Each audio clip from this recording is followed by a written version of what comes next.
Big Mom's house. Big Mama's house. Welcome to Big Mama's house. Big Mama's house. Yeah. Big Mama's house. Welcome to Big Mama's house. Big Mama's house. Yeah. Welcome back to Big Mama's house, y'all. Mama and Papa are back here again today to give you the lowdown on Welcome to Plathville, Season 3, Episode 5. Hi, all. Hi, everybody. I'm so glad that you're back. Thank you for joining us. We appreciate each and every one of you. Thank you again, anybody who has recently subscribed or liked our stuff and listened. Thank you so much. We truly appreciate you. Subscribe and share it with all your friends so they can subscribe and you guys can stand around a water cooler just talking about Plathville.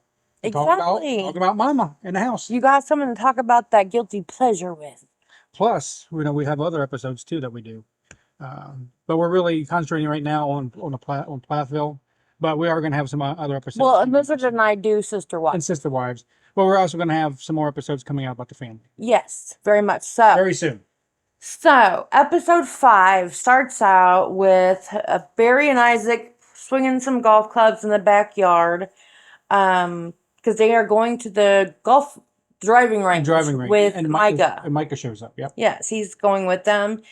And Barry talks about last week whenever Isaac went golfing with Ethan and Micah. Yeah. And when Ethan went to pick him up, Kim asked him, not instead of having him meet him out by the road, could you just come up and pick him up in the driveway? That doesn't seem like a big deal. You're not going to see anybody but Isaac. Just pick him up at the door instead of having a kid stand by the road.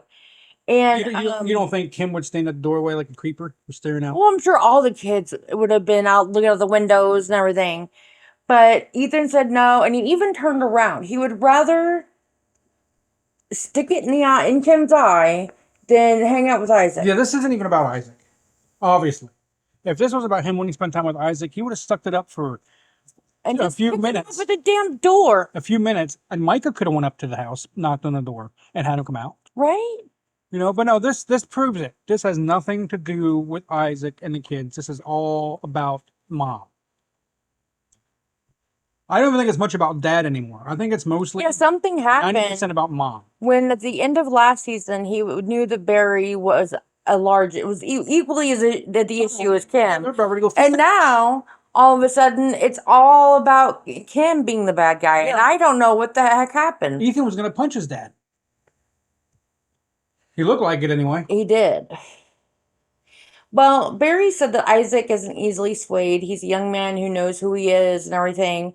So he was okay, that they were okay with him spending time with the older kids. Yeah, Mike and Mariah. Away from them, even though Ethan and Olivia refused to meet them halfway and at least have a phone call to discuss things that they won't. Yeah. But they still took that step of trust to allow Isaac to hang out with them anyway, knowing how extremely negative they feel towards the parents. So I don't see them as being the bad guy, really. I don't at this point. Well, the parents? Yeah. No, I don't either. I mean, they realize their mistakes. They're trying to do better. Olivia is the big evildoer, and Ethan is her henchman. Yeah. That's basically what it comes down to. Put an evil spell on him. Yes. And then we find out that Micah is a natural athlete. He picked up things No, wait. I'm not talking about golf, because obviously golf is not his game. Or tennis. But the first time he got on skis, was great. Picked up the skateboard really fast. With his feet, he's good. First time skating. With his feet. With it, yeah, bodily, he's fine. When it comes to arms and hand-eye coordination, not so much. But we're getting ahead of ourselves again. Yeah, that's fine. Olivia says that she's been in therapy for 3 or 4 months. That's all. Or maybe that's just the time that she's had that therapist because the other ones didn't tell her what she wanted to hear. Yeah, I'm not sure. I don't know what the deal is. We only know what they say. Ethan thinks Olivia has changed, which she has. She is not the same girl he married, okay? No. I think he's changed too. And he wouldn't marry her if he'd have known who she was going to change into. Oh, I know. And but I don't think he's blameless here. What do you mean?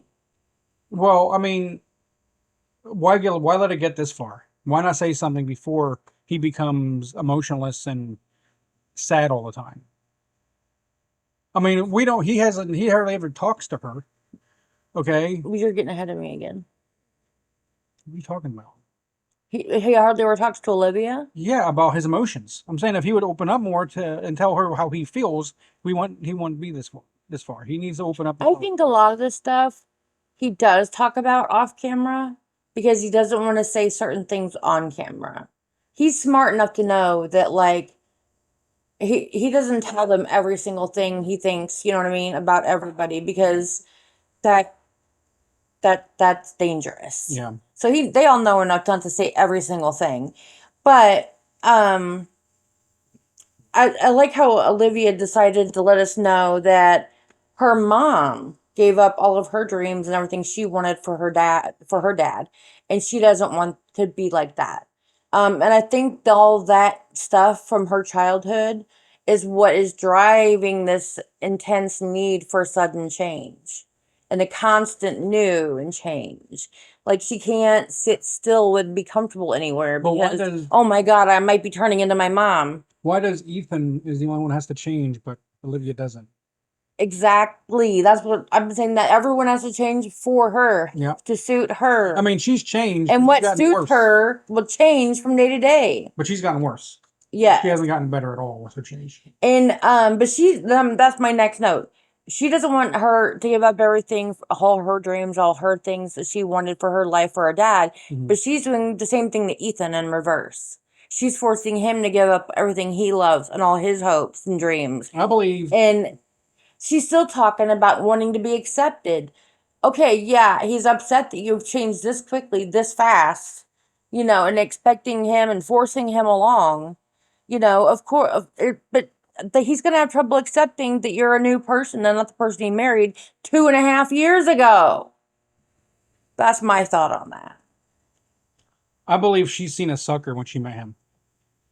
Okay, maybe not Oh, subconsciously. I have so many notes about everything they said. We'll just keep moving till we get to the good stuff. Okay. Okay. Then we see Isaac, Barry, and Mike at the golf range, and Isaac, of course, wishes Ethan was there. Um, Again, I don't understand why all these kids. I mean, all these siblings. yeah. Yeah, I know they were brought up. Ethan was their father figure because Barry was probably always working, right? So that's probably why they have the hero. Think of him, Ethan, as a hero. So he was fun. He was the one that would think up the cool stuff for all the kids to do. He's not so much. Not now so much. He's not. Well, no, she's beat all the joy out of him. And then it shows Mariah and Max out, and they were talking about children and things for their future. They both want 4 kids, and he thinks that early homeschooling and then moving into the public is the best way to do it. Mariah's not so sure because we all know how she feels about homeschooling, and I don't think she'd be much of a teacher, honestly. I don't blame him for wanting early. Like being early Yeah. homeschooled. And then later on, it depends on what he means by later on. You can't wait till this face He's age to put him in high school. he said puberty, 12, 13 probably. So that's junior high. Junior high, okay. So throw him into the mean, awful, vicious world of junior high, unprepared. You'd be better off waiting till high school. You'd be better off, I guess, teaching them when they're younger at homeschool and then taking them out. Or, I mean, put them in public school when they're younger and then take them out, put them in homeschool when they're older. It almost seemed, because a lot of teenagers, honestly, and right now would say I'd rather be homeschooled because high school sucks. There's bullies and Yeah, all this other crap. But it really does. We went through that. then Max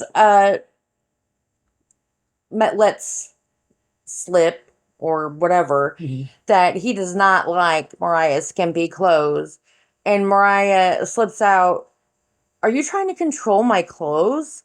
And she starts to get defensive, and because we all know how she feels about the C word. Well, she knows that she's dressing risque, okay? And she knows that she's going to get the looks right? So Like the short skirt going skating for the first time I mean, ever.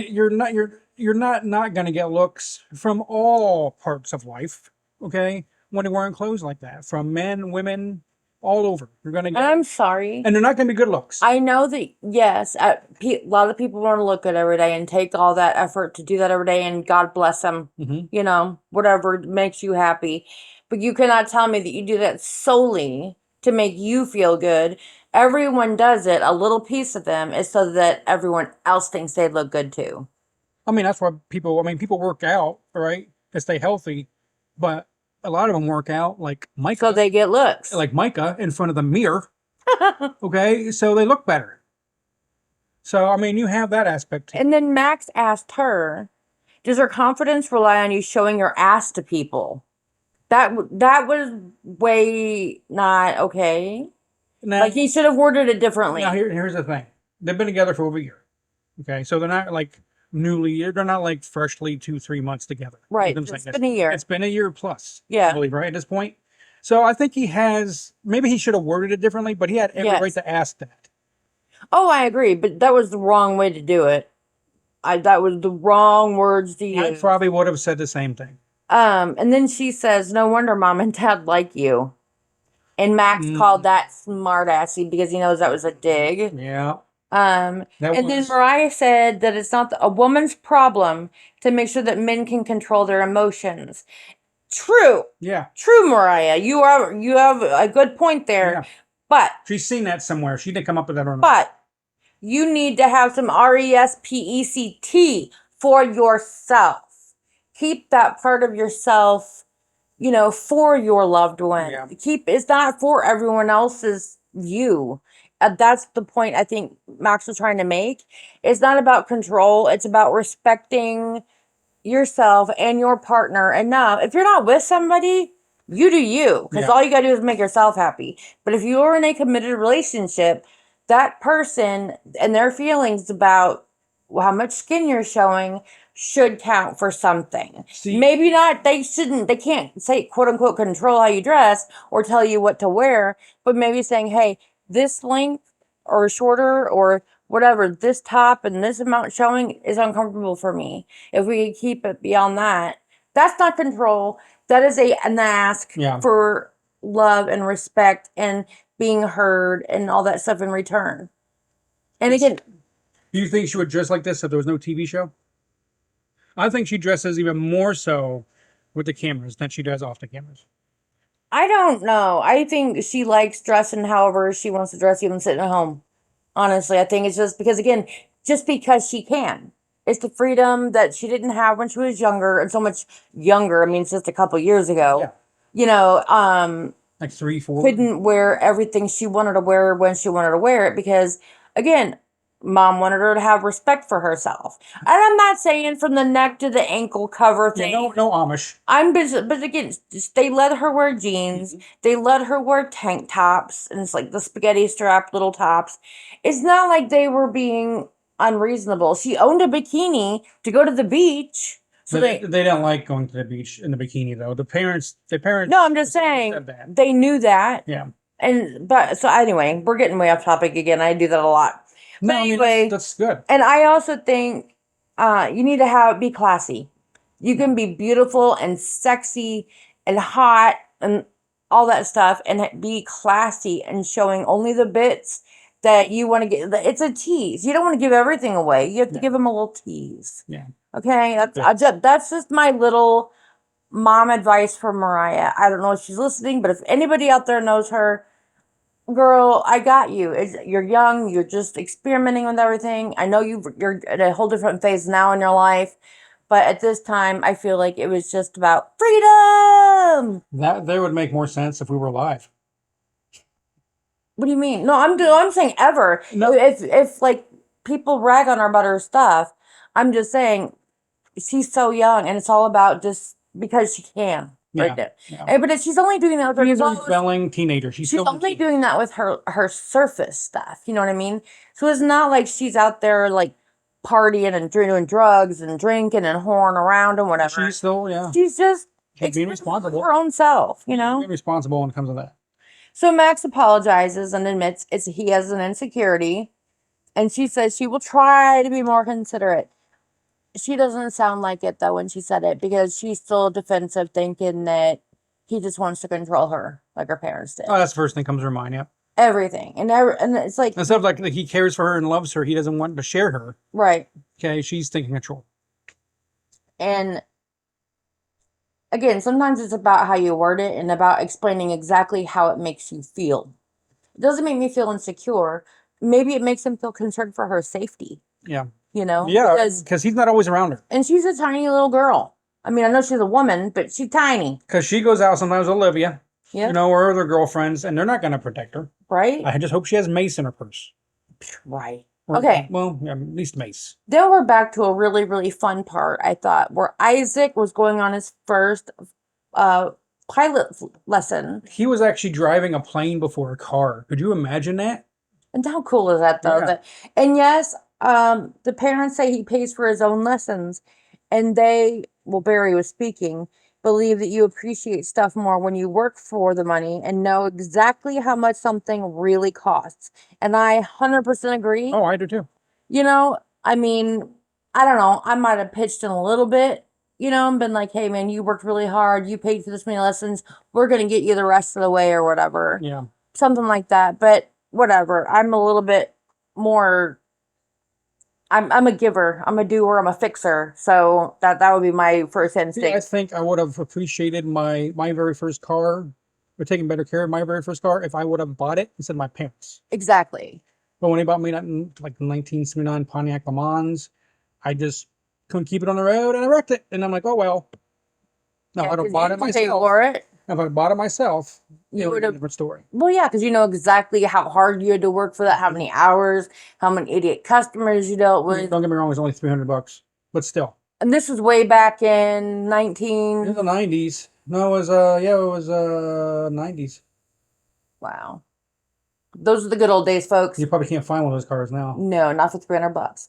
But I think it's nice as a parent say they're proud of him. And this was Kim speaking, and the fella he is, because like I said, he's been my favorite. Him and Lydia, because they don't get all dramatic about stuff. They're like, okay, well, this is their upbringing, and I know there's more stuff out there, and I kind of see some of it, but I'm kind of digging where I'm at. So you all have fun out there and come visit sometime. And I dig that about them. They don't try to change to be like their older siblings or to fit in with them better, or you know what I mean? It's like they're just them and they're okay with that. So, then we see Micah and Helena Playing tennis. playing tennis, and he's never played before, and that's not his game either. And he's not very good at packing for picnics either. Well, I think he had everything packed up, and But the lunch meat. the lunch meat, of course, you throw in the last minute because you know it's gonna be You can't have cold. a sandwich without a lunch And meat. he forgot to throw it in at the last minute. Um, but yeah, he's not a very good. Just the hand-eye coordination, he Yeah. doesn't do well. Yeah. But He he's also has a weight in it. he kind of reminds me of you about how competitive he is and does not enjoy not knowing how to do something But well. see, when I'm not good, I admit I'm not good. When he's not good, he's like, "Oh, I'm going to get better," which is fine. But yeah, it's the first time he's 'Cause played. I I'm sure think- he will get better. You can't ever get worse than your first time. I don't know. He didn't look like there's any tennis instincts in his body whatsoever. And I like Helena. She seems very laid back.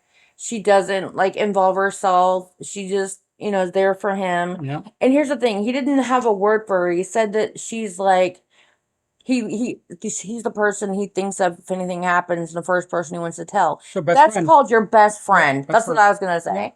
Because first thing I want to do if anything happens is call you, because you're my best friend.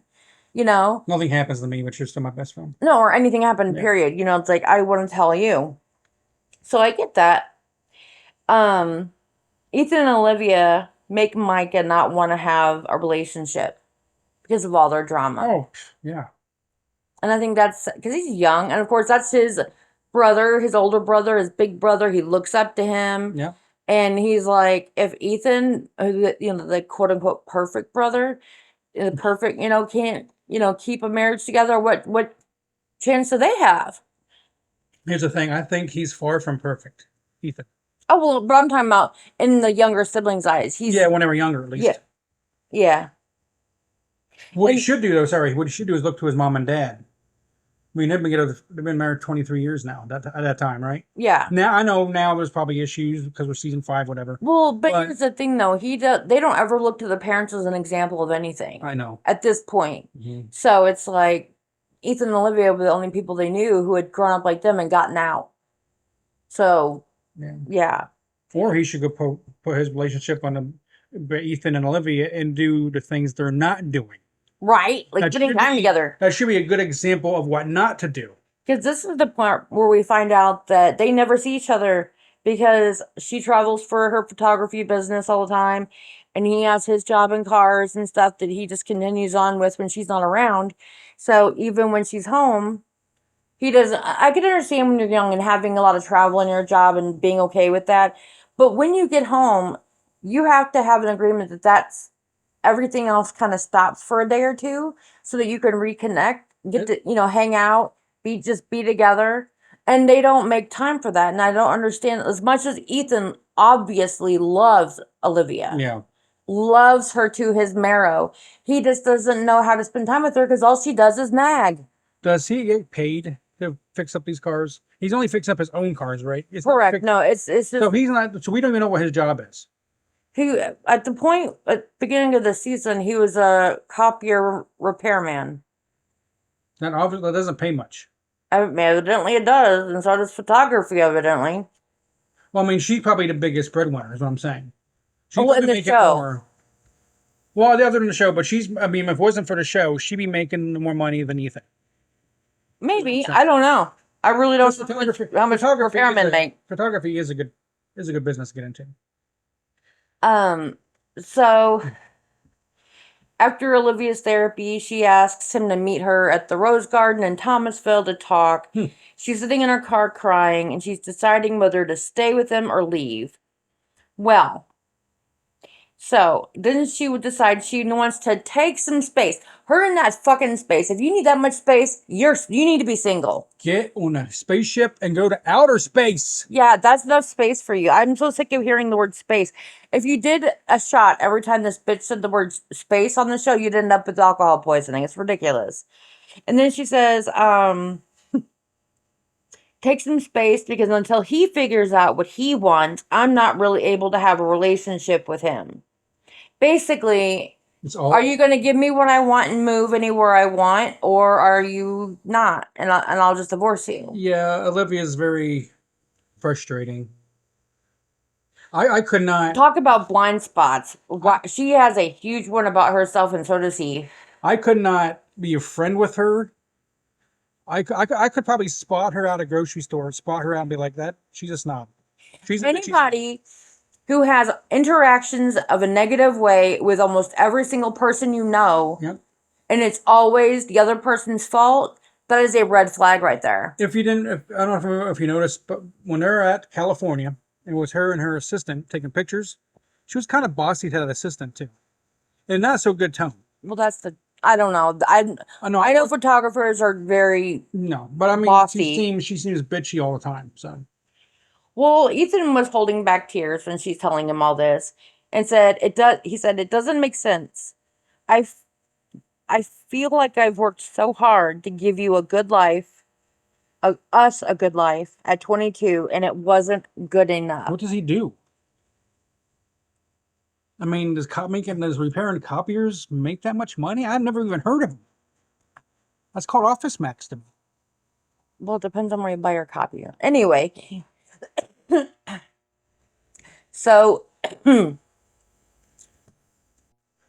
Ethan is like looking like somebody just burned his house down, kicked his dog, and like drove his truck off a cliff. That would be it right there. Nothing else you care about. And Olivia says to Ethan, and I wrote all this down, you guys, because I want to talk about these direct quotes because they make me so damn mad. She says, I've lived with you for 2 years, and I wasn't what you wanted then. Well, what? Yeah. He gave up his family for her. Yeah, whatever. What you wanted then was this house and that job and those cars and this lifestyle. Guess what? That's her talking about herself. Yep. She wanted freedom. She wanted to get out of her dad's house. She wanted to be able to do what she wanted. She even said that at one point. And she says, there's a growing divide between us because he holds on to everything here. Mina's like whole life. Sorry. Yeah. And the more I distance myself from everything here, and the more I realize that he wants to keep it, the harder it is to reconcile in my mind. Because he doesn't hate every single thing about the place he grew up. I truly do not get it. And Ethan asks, have you ever thought that might be because the only thing I have is that might be because that's the only thing I have left are the memories. That was basically a dig at her. Yes. Which is because good. Go. she has isolated him so that she is all he has. You know what I mean? So it's like, what else are you gonna do? He's like, oh, I'm gonna let you go after I give up everything for you. He's chopstick whipped. And then Olivia says, I have thought about that. But it's really hard for me to want so much with my life and realize that I will probably not get to have that if we're together. And it's really hard for me to reconcile. Like, I love you. Do I want this relationship or do I want their new life for this for my life, like the new stuff? Yeah. Because I feel like it's either or, and it's really hard to know what to do. Well, sorry, y'all, just checking on pups. Ethan then says, I don't think it's an either or. I think that there has to be compromises on both sides. Yeah, he's right. And maybe I'm just in the middle of it and I can't see clearly, but I feel like I have compromised a lot and you can't see that. And so this just feels like yet another compromise where I have to change to suit you. Yes, Ethan, you said yes, yes. But you said it with more emotion than he did. He basically sounded like a robot when he said that. So, I was fist bumping the air again and yelling, yes, you know. And then Olivia says, you don't have to change. And Ethan says, yeah, well, listen, when I say that, it's understood that for this to work, I have to change. And so true. In every conversation, if anything wants to get forward or get a positive result out of this, Ethan's got to give up something. Ethan's got to change. Ethan's got to do better. Ethan gave up the biggest thing he would ever give up, and that was his family for her. You can't give up anything else. That's more important. What does he want? Does she want his blood? I guess. Maybe she wants his brain or something. I don't know. And then Olivia says, the reason why I kept changing is not because what I wanted kept changing. The reason why I kept changing is because I was trying to accommodate you and me, and I was trying to make us both happy. And it was a slow process of realizing that I couldn't. That makes no fucking sense. Olivia never changed. No sense. No, I think it's because she's saying, I really wanted to go over to the wild side and do all the drugs and the drinking and the whoring and all this stuff. Piercings and twos, tats. Yeah, whatever she wanted. And, you know, she motorcycles. Accommodated or she settled. She made the compromise of only doing half as much as she wanted. Yeah. I apologize about my voice, guys. Allergies here in the Midwest are kicking my butt despite all the allergy meds. So bear with me. I'm working on it. I apologize. So Ethan just goes, man. And I was just like, and? He wanted to say more, but the cameras were rolling. And? Okay. So then she says, so I've stopped asking. No, you haven't. That's all you do is ask and want more and more and more. Yeah. And she said, and that's when I say, it's up to you. I think it's time that you ask yourself what makes you happy. That I agree with. Because I don't think he has a fucking clue because he's so busy trying to make her happy every minute of the day. Because she's been telling him what makes him happy. And now he's at a path where he's like, I'm not happy. Or what should make him happy. No, he was happy for a long time now with her. In the beginning. Yeah. And then so Olivia says, so I'm going to move in with a friend for a while, allowing you space. Does she have friends? To grow as an individual and allowing me space to grow as an individual with the hope that we get back together, but understanding it can only happen under healthy terms. What she means is under Olivia's terms. Yeah. Just do what I want. Don't argue all the time. And just, we'll be fine. Everything will be great. Do you think anybody, like back when this season was actually like current, I should say? Yeah. Do you think any of the producers or anybody they wrote in saying this person is not right in their head? Well, no, because back then they probably thought none of them were right in the head just because they lived that way. That was only a couple years ago. Exactly. Look at how much is different now. It's got worse. And she says, we can't be a healthy couple if we're not healthy individuals. All right. That's a great quote from your therapist. Good job, Olivia. Yeah. And then she moved out. That is the end of season 3, episode 5. We're going to quickly cover the extra Ethan story and basically just tells us a little bit of what we know. We'll just hit the good points. Because I think that this was like a year before where we're actually at, so it might be a little bit outdated at this point. But they always give you some nugget that you didn't know before. What's the nugget? Because I am just like you. I'm listening for the first time. I didn't watch. Because he is lazy and won't watch the extras. Anyway. Boring. I love you. Love you too. Boring. So we know Ethan's 22 years old. And he talks about his conservative upbringing, which basically to him means rules. Yeah. No sugar, had to be fully clothed at the beach or pools, no TV or video games, all that stuff. So you can't skinny dip? Is that what he's saying? Well, you can't wear a bathing suit. You have to be fully clothed. Well, I understand. I was being a joke. Oh, sorry. But yeah, I mean, there's a such thing as too much clothes in the pool. I'm sorry. I agree. Mm-hmm. And he said his parents had a strong love for God, and he loved it when they were little, and Dad would read the Bible to them at night. But he said he felt isolated and lonely without other kids his age, especially as a teenager. And I totally see that. Yeah. Being the oldest, not having anyone his age going through what he's going through, that is the point where, like Max had said, you need to put those kids in a public school or some other type of activity where they meet other kids because they need that social aspect. Yeah. And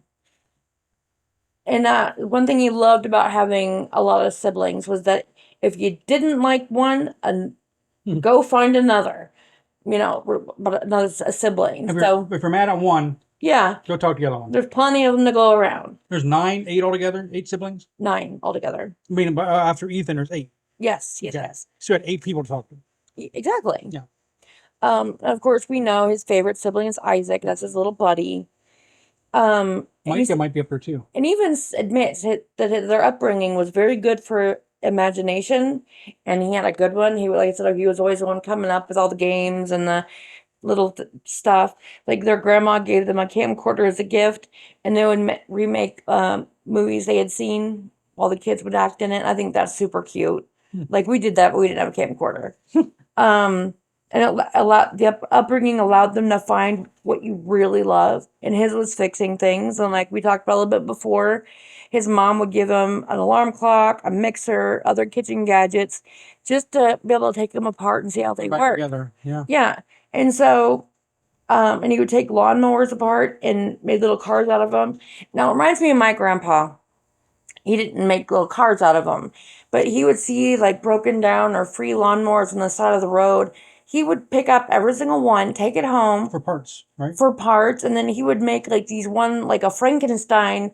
I'm talking about a push mower usually, because people don't usually give away riding mowers. Well, back then too, push mower was a big thing too. Riding mowers weren't as big. Yeah. And so he had this Frankenstein one that he had built the entire time I was a kid, and it ran like nobody's business. It never broke down.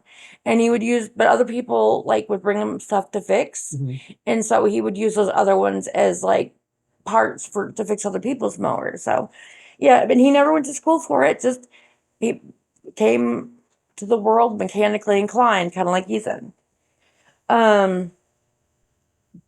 This is the part that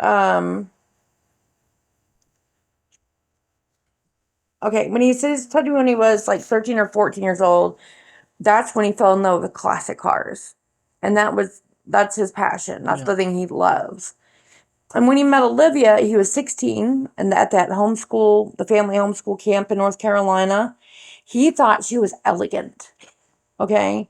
The most beautiful woman he had ever seen. And that's a quote. Yeah. And he lost his He appetite for didn't see many 2 women, by weeks. the way. He didn't see many women. Well, but there were lots of girls at this camp, I guess. And Olivia didn't like him at first. Didn't. And then, we said before, she thought he was dorky, annoying. And I still don't think she likes him that much.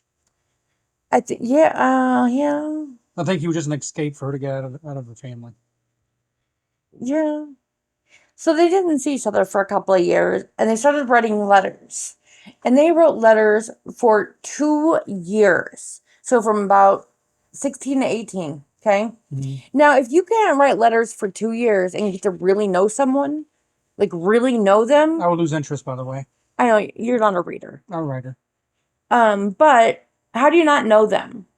You know what I mean? It does, especially at that age where you tell each other everything. Well, it's just like when you can tell everybody false stuff on paper. If you don't actually get to see them and see how they interact and see what they're really like, you can lie all you want on a letter. True. Very true. Or right to their face about athletic body, and cars being fixed and all that. But anyway, yeah. So they started dating when they were 18 and they got married at 20. And again, 2 years of dating. And I know they weren't allowed to see each other or communicate that much during that time, just again to make sure everything was good. But if writing letters for 2 years, talking on the phone, and possibly visiting for 2 years, how do you not know each other? You said it was even her writing to him. Oh, stop. Even some dude from prison. Whatever, mother. And then Ethan's vows at their wedding were very sincere and sweet. And he vowed to fight for her and their marriage. And that's exactly what he has been trying to do all this time, I think. And He's been fighting for her and their marriage. That was a direct threat to his family, by the way, to his parents. Foreshadowing? Yes. No, I don't think things are good then. Even though his dad was his best man, I don't think things are good between Kim and Olivia then. I think that's no, it wasn't until after they got married that the problems were an issue, evidently. But the mom Kim told Ethan that not to go after her or something like that back in the day. So I mean, there was already stuff happening there. Yeah. So I think he was basically I think he knew something was going to happen because he heard things. Yeah. Seen things. Maybe. And so that was probably. This is all speculation, so we don't know. That was probably a direct threat to his family. Maybe. And also a promise to Olivia. And Ethan said, putting the conservative upbringing aside, he always wanted the first girl he dated to be the one he married. And well, wasn't the parents? And it had to be sentimental, and they had to love each other forever. See, the parents instilled that in his head. Yeah, but he said even with that aside, that's what he wanted. He wanted his first girlfriend to be the woman he married. And he said one of the reasons why he got married was because he needed to move out and move on, make my own life. So he and Olivia are both being more honest about, yes, we loved each other. It was puppy love. Yeah. They didn't really know what a real adult in love is. Mm-hmm. And I think at this point he has fallen in love with Olivia, and she never did with him. And so I still don't think she is. And so I said I still don't think she is. And so these motives that she had about moving out, making her own life, those are her only motivations now. And that's why it's so easy for her to leave him and get space away from him than it is for her, than it is for him and for her. I agree. And at this point, they said they were going to wait several more years before they had kids because they want to travel and they want to have fun before they commit to having children. And he thinks they might want 4 kids. Don't have kids with Olivia, Ethan. So after next episode, episode 6, is we're going to do Olivia's story. So we're going to see how much these things are alike and the things that they want. Okay. And probably a lot more customers. At this point, the goal was to move further north, like North Carolina. They were in Georgia. Yes. So, yeah. And so that's still a little bit away, but not like too far away. And I'm assuming that would work with his job or something, I guess. And he's in South Georgia. Yes. So that would be kind of a distance away. Yeah. He said, marriage is definitely hard. The producer asked, what's hard about it? It's like he said, it takes a lot of work, and girls don't come with instruction manuals. That's very true. And we can be conundrums and enigmas and contradictory and emotional and irrational, but we can also be the exact opposite. So can men. Thank you, love. Thank you for saying that. It's true. Because it's true. Yeah. Men, I've lived with myself. men have hormone swings too, and yeah, very much. And then a younger Ethan said, a guy is wired like a light switch and a girl is wired like a computer to Barry. So he even as a younger kid, as a teenager, he knew that they were just different because his sisters were not like him and the brothers. And he said both he and Olivia feel kind of stuck. I hate when they stuck being so close to his parents. And they're not really trusted to see any of the siblings. And more Olivia.